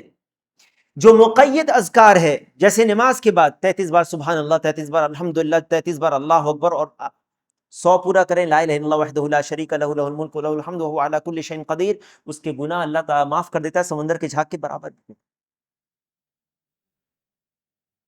یا اس کے علاوہ بھی 33 بار سبحان اللہ، 33 بار الحمدللہ، 33 بار اللہ اکبر، 34 بار، 33 بار سبحان اللہ والحمدللہ اور 34 بار اللہ اکبر، یہ بھی ثابت ہے. جی، اور یہ بھی اور بھی ہے، سبحان اللہ 10 بار، الحمدللہ 10 بار، کئی صیغے ہیں جو ثابت ہے رسول اللہ صلی اللہ علیہ وسلم سے. کسی پر بھی عمل کریں خیر ہے، بہتر ہے کبھی اس پر عمل کریں کبھی، تاکہ تمام حدیث پر عمل ہو جائے، یہ افضل ہے. جو اذکار مقید ہیں بعض چیزوں کے ساتھ، اس کو اپنے طور پر دوسرے جگہ پر دوسرے چیز پہ بیان کرنا جس کی دلیل نہیں ملتی ہے وہ نہیں کیا جاتا. اور جو اذکار مطلق ہیں اس کو ان جگہوں پر سے مقید کرنے کی دلیل ہونی چاہیے. مثال کے طور پر اگر کوئی شخص کہے کہ ہم لوگ ہر نماز کے بعد لا الہ الا اللہ افضل ذکر ہے کہ نہیں، افضل الذکر، ٹھیک ہے، ہر نماز کے بعد ہم لوگ بیٹھ جاتے ہیں گھیرا بنا کر اور 100 مرتبہ ہم لوگ سب لا الہ الا اللہ پڑھیں، افضل الذکر ہے. لیکن اس کو مقید کر دینا ایک خاص طریقے سے یہ بدعت ہے، واضح ہے، ٹھیک ہے. مقید کر دینا ایک خاص طریقے پر، یا کوئی کہے کہ جب تم گھر میں داخل ہو تو لا الہ الا اللہ کہہ کے داخل، یہ جو مطلق ذکر ہے آپ نے کیا کیا، اس کو ایک خاص جگہ سے قید کر دیا جس کی دلیل نہیں ملتی. دلیل ہونا چاہیے، اس کو مقید کرنے کے لیے دلیل ہونا چاہیے. مناسبت الحدیث للباب، کیا مناسبت ہے حدیث کی اس باب سے؟ ان فیہ بیان فضل کلمۃ التوحید، اس میں توحید کی فضیلت ہے. وانہ لا شیء یعادلها فی الفضیلہ، کوئی بھی چیز اس کے برابر فضیلت میں افضل الذکر ہے، افضل الذکر ہے. جیسے آپ یہ نہیں کہہ سکتے کہ میں اپنے طور پر صبح میں بیٹھوں گا نماز کے بعد اور 1000 بار لا الہ الا اللہ پڑھوں گا. آپ نے کیا کیا؟ اس کو مقید کر دیا. ٹھیک ہے. بعض روایتیں ہیں جس میں حدیث موجود ہے تو دلیل موجود ہے پھر، جسے لا الہ الا اللہ وحدہ لا شریک لہ لہ الملک ولہ الحمد وہو علی کل شیء قدیر کہنے کی ایک خاص عدد بھی ہے حدیث میں، کہہ سکتے ہیں کیونکہ دلیل موجود ہے. لیکن جس کی دلیل نہیں موجود ہے وہ اپنے طور پر آپ اس کو تعداد سے مقید کریں گے تو یہ کیا ہوگا؟ بدعت ہوگا، گرچہ یہ افضل الذکر. ٹھیک ہے. اب اس کے فوائد کیا ہیں حدیث کے؟ عظم فضل لا الہ الا اللہ لما تضمنہ من التوحید والاخلاص. اس کلمے میں جو فضیلت دیکھو اس کی، اللہ سبحانہ و تعالیٰ نے جس مقصد سے مخلوق کو پیدا کیا جن و انس کو، اس میں اس کلمے کا اصل مقصد کیا؟ عبادت. اس میں کیا ہم پڑھتے ہیں؟ لا الہ الا اللہ میں 2 رکن ہیں اس کے. لا الہ الا اللہ کے کتنے رکن ہیں؟ کیا کیا ہیں؟ سب سے پہلے نفی اور دوسرا ہے اثبات. نفی کس کی ہو رہی ہے؟ عام نفی ہے، ہر کی عبادت کی نفی ہو رہی ہے. کوئی عبادت کے لائق نہیں، لا الہ، کوئی الہ نہیں، کوئی سچا معبود نہیں ہے. پھر خاص صرف اور صرف اللہ کے لیے ثابت کیا جا رہا ہے الہ، معبود ہونا، الا اللہ، سوائے اللہ کے. اس کلمے کو پڑھو تو اس معنی کو ذہن نشین رکھو. ٹھیک ہے. اس میں توحید اور اخلاص ہے. فضل موسیٰ علیہ السلام وحثہ علی التقرب الی اللہ. موسیٰ علیہ السلام کی فضیلت اور اس میں ان کے اللہ سے تقرب حاصل کرنے کی حرص. الثالث ان العبادہ لا تكون الا بما شرعه الله وليس للانسان ان يبتدع فيها من عند نفسه لان موسى طلب من ربه ان يعلمه ما يذكره به. تیسری چیز کہ عبادت وہی ہو سکتی ہے جو اللہ تعالیٰ نے جس کو نازل کیا، جس کو مشروع کیا ہے. اللہ نے اس کو اپنی کتاب میں نازل کیا ہے یا اس کے رسول صلی اللہ علیہ وسلم نے اس کو بیان کیا ہے.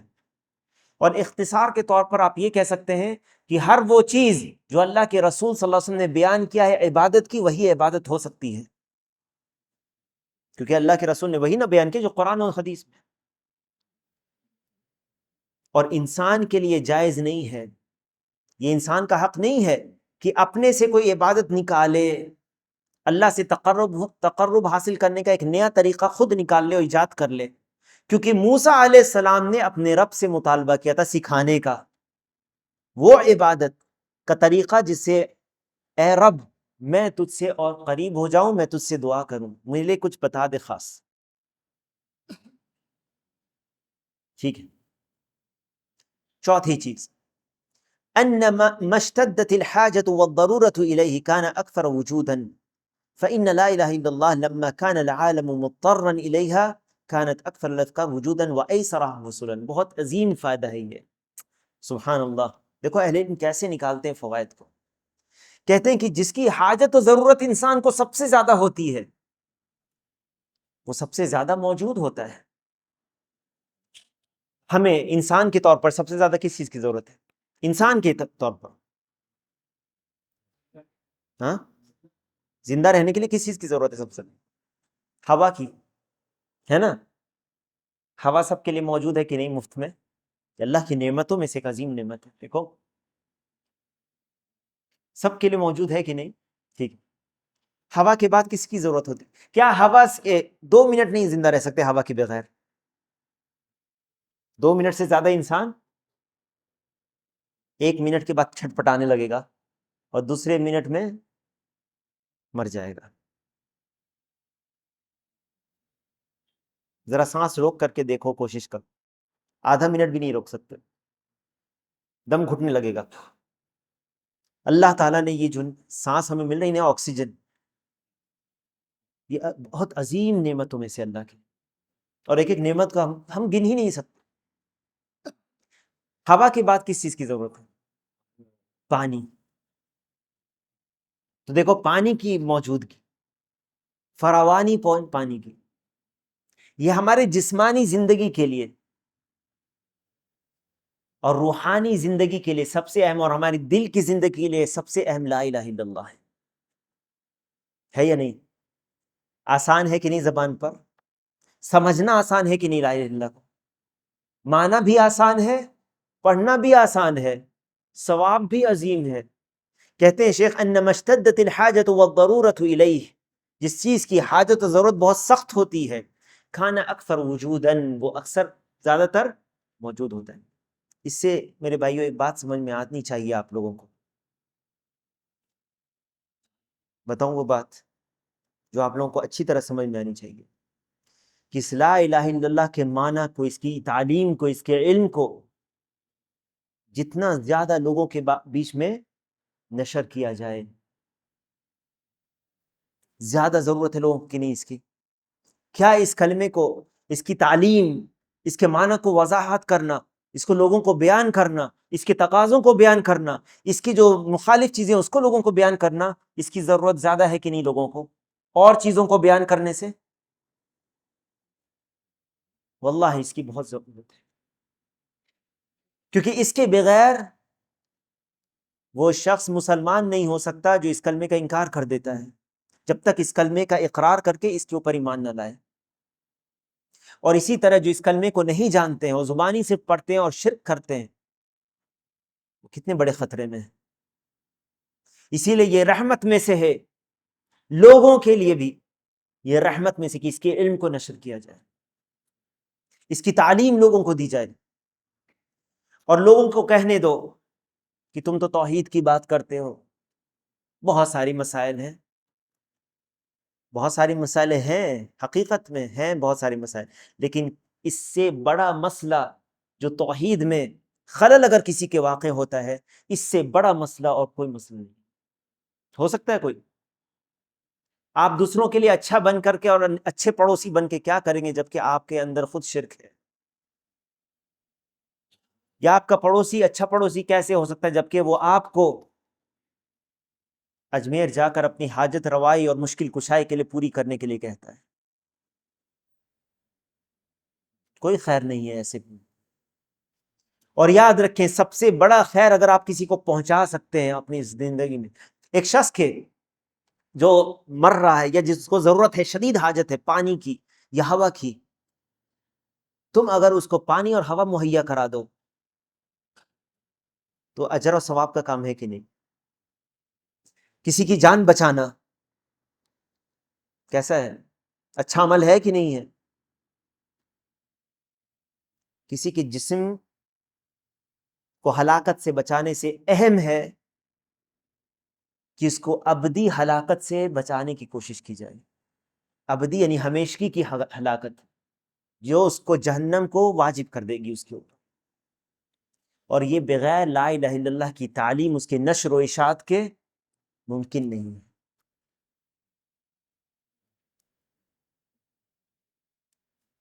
اور یہ کام لا الہ الا اللہ کھول کھول کر وضاحت کرنا اور اس کی نشر و اشاعت کرنا، اس کو پھیلانا، یہ انبیاء علیہم السلام کا کام ہے۔ یہ کس کا کام ہے؟ اور یہ انبیاء علیہم السلام کے بعد ان کے حقیقی ورثہ جو اہل علم ہیں ان کا کام ہے۔ تو اگر کوئی اس کلمے کی دعوت نہیں دیتا ہے اور لوگوں کو ان کے حال پر چھوڑ دیتا ہے اور دوسری چیزوں کی فضیلت بیان کرتا ہے، اچھے بن جاؤ، نیک کام کرو، جھوٹ نہیں بولو، نماز پڑھو، یہ کرو وہ کرو، دیکھتا ہے وہ شرک ہوتا ہوا، تو نہ وہ لوگوں کے لیے نصیحت کرنے والا ہے، اور نہ وہ ناصح ہے لوگوں کا، اور نہ ہی اس نے نبی کے طریقے پر لوگوں کو دعوت دی ہے، اور ایسا شخص لوگوں کے لیے خیر خواہ نہیں ہے۔ لوگوں کو نماز کے لیے بولنا اچھی بات ہے، لیکن تم دیکھتے ہو کہ وہی شخص جب قبر کا طواف کرتا ہے اس کو تم منع نہیں کرتے، کیوں؟ لوگوں میں اختلاف ہوگا اس سے، تو اس کا معنی ہمارے نبی صلی اللہ علیہ وسلم نے سب سے پہلے لوگوں میں اختلاف ہی تو کیا، اور یہ اختلاف وہ اختلاف ہے جو ہم کرتے ہیں اور ہم چاہتے ہیں کہ حق اور باطل میں اختلاف ہو، حق کو باطل سے الگ کر دیا جائے، اور ہم اس باطل پر تمہارے ساتھ نہیں ہو سکتے۔ اس باطل پر تمہارے ساتھ نہیں ہو سکتے. اسی لیے نبی علیہ الصلوۃ والسلام کو لوگوں نے کہا یہ ان کی دعوت نے ہمیں جدا کر دیا، باپ کو بیٹے سے جدا کر دیا. نبی صلی اللہ علیہ وسلم کے اوپر قرآن نازل ہو، قرآن کو کیا کہتے ہیں؟ اللہ تعالیٰ نے کیا کہا؟ تبارک الذی نزل الفرقان علی عبدہ.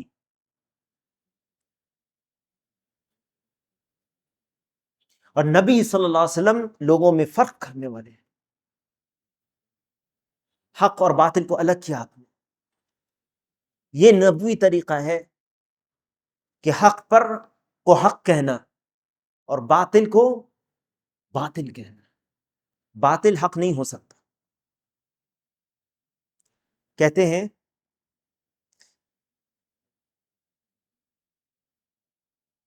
ان اللہ فوق السماوات لقوله وعامرهن غیری. اللہ تعالیٰ آسمانوں کے اوپر ہے، جس کے اللہ تعالیٰ نے کہا اس میں لو ان السماوات السبع وعامرهن غیری وعامرهن غیری.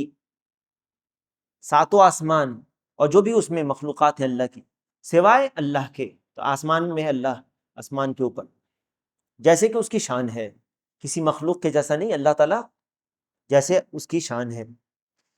السادس انہ لا بد فی الذکر بهذه الکلمہ من التلفظ بها كلها.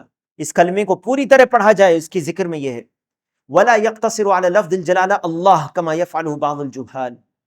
اور صرف اللہ نہ کہا جائے جیسے کہ بعض صوفی کہتے ہیں، جاہل لوگ کہتے ہیں یہی ذکر سب سے افضل ہے، خاص کا ذکر ہے یہ.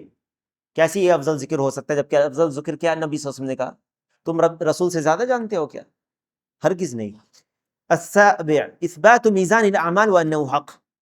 میزان کو ثابت کر ماننا اور یہ حق ہے. الثامن ان الانبیاء يحتاجون الى التنبیہ على فضل لا الہ الا اللہ. انبیاء کو بھی ضرورت ہی ہوتی ہے کہ اس پر تنبیہ کی جائے لا الہ الا اللہ کی فضیلت پر.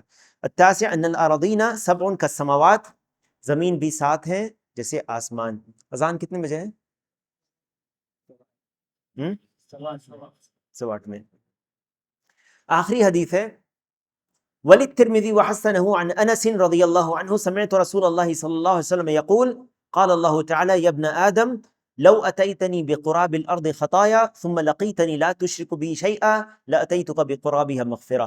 ترمذی نے اسے روایت کیا ہے انس رضی اللہ عنہ سے اور اسے حسن قرار دیا. کس نے حسن قرار دیا ہے؟ کس نے حسن قرار دیا؟ وللترمذی وحسنہ، یعنی ترمذی نے حسن قرار دیا. انس رضی اللہ عنہ سے کہتے ہیں سمعت رسول اللہ صلی اللہ علیہ وسلم، میں نے سنا رسول اللہ صلی اللہ علیہ وسلم سے یہ کہتے ہوئے قال اللہ تعالی، اللہ تعالیٰ کہتا ہے یا ابن آدم، اے آدم کے بیٹے، لو اتیتنی بقراب الارض خطایا، اگر تو زمین کے اتنا بھی اپنی غلطی اور خطا لے کر آ جائے،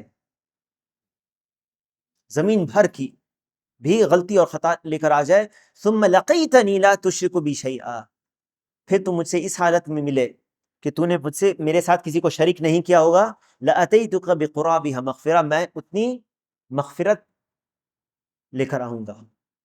عظیم فضیلت ہے لا الہ الا اللہ.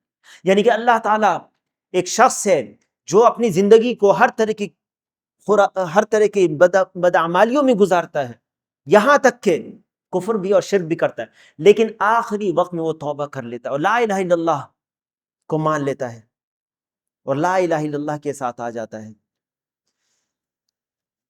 انس، یا اللہ تعالیٰ اپنے فضل سے جو لا الہ الا اللہ کہے گا وہ کتنا بھی گناہ اس کا ہوگا شرک کے علاوہ، شرک اور کفر کے علاوہ، اللہ تعالیٰ اس کو معاف کر سکتا ہے، معاف کر دے گا. قال اللہ تعالی یا ابن آدم، انس کہتے ہیں، انس ابن مالک ابن النضر الانصاری الخزرجی، خادم رسول اللہ صلی اللہ علیہ وسلم، رسول اللہ صلی اللہ علیہ وسلم کے خادم تھے. خدمہ 10 سنین، 10 سالوں تک رسول اللہ صلی اللہ علیہ وسلم کی خدمت کی انہوں نے.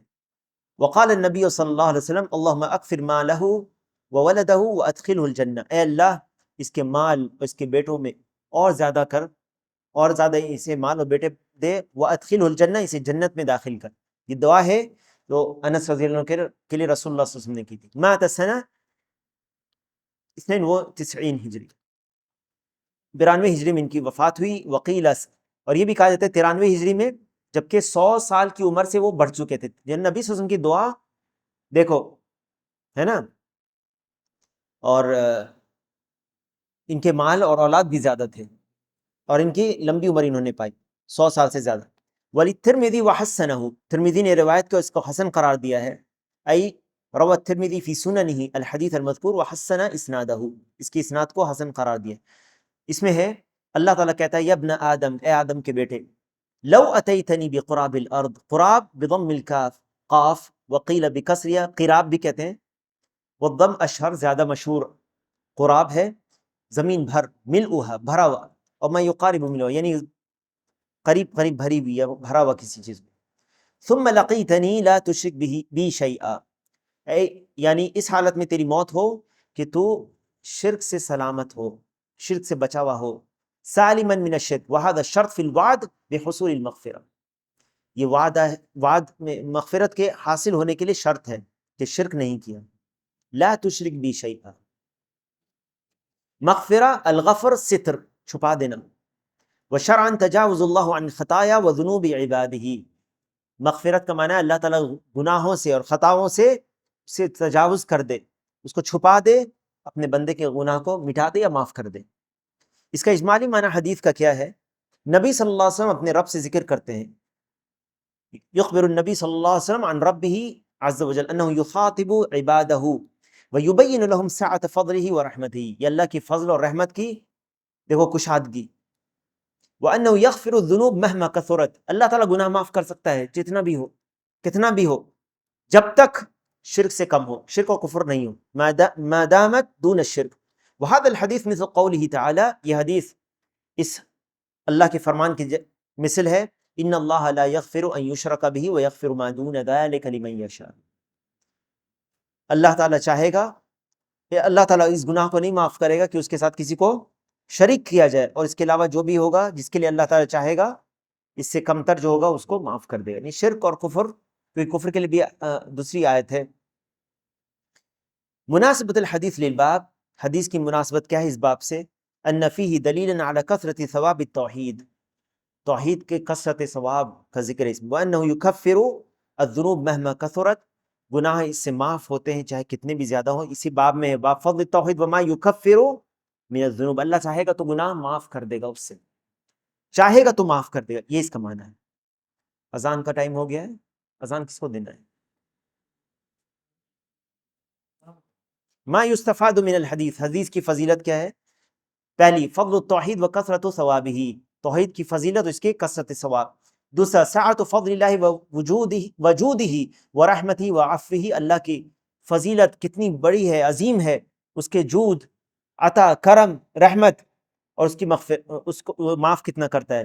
تیسرا الرد علی الخوارج الذین یکفرون مرتکب الکبیرہ التی دون الشرک، اس میں خوارج کا رد ہے جو کبیرہ گناہ پر کافر قرار دیتے ہیں، شرک سے کمتر ہے نا تو اللہ تعالیٰ چاہے گا تو معاف کر دے گا، اس کا رد ہے ان کا. الرابع اثبات الکلام للہ عز وجل علی ما یلیق بجلالہ، اللہ کے لیے کلام کا اثبات جیسے کہ اس کے لیے لائق ہے، مخلوق کے کلام جیسا اللہ کا کلام نہیں. اور خامس پانچواں اثبات البعث والحساب والجزاء، اس میں پھر سے اٹھائے جانے کا، حساب اور جزا کا اثبات ہے. اللہ سے دعا ہے کہ اللہ تعالیٰ ہم سب کو علم نافع اور عمل صالح کی توفیق عطا فرمائے. اگلے درس میں اس کے جو مسائل اس کو بیان کر کے اگلے باب میں چلیں گے ہم لوگ. اللہم اغفر لجمیع المسلمین والمسلمات والمؤمنین والمؤمنات الاحیاء منہم والاموات، سبحانک اللہم وبحمدک، اشہد ان لا الہ الا انت، استغفرک واتوب الیک.